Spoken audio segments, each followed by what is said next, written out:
पण आमच्या गावातल्या लेकींना आता हे बोलू नये, पण हे बोलावं लागेलच. सासरी किती त्रास सोसलाय हे मला माहिती आहे सगळ्यांनीच. हे जे बोलतो खरं आहे का नाही? कुणी इथं सासरवाला नाही, त्यामुळे जोरात जरी म्हणलं तरी, आणि कोण सासरवाला म्हणलास तुम्ही आहे ना,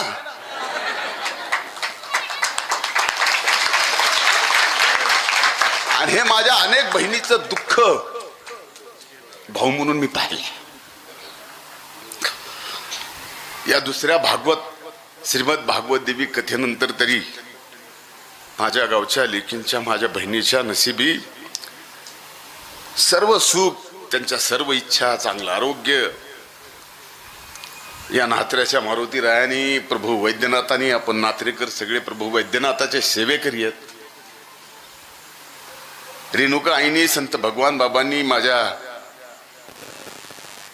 बहिणींच्या, लेकींच्या, आजीच्या वयाच्या सुद्धा नात्र्यांच्या, लेकीच्या सगळ्यांच्या नशिबी एवढं सुख, समृद्धी, आरोग्य, ऐश्वर सगळं त्यांच्या चरणी द्यावं, हीच या शेवटी आभार व्यक्त करताना माझ्या मनातलं मी या ठिकाणी बोललो.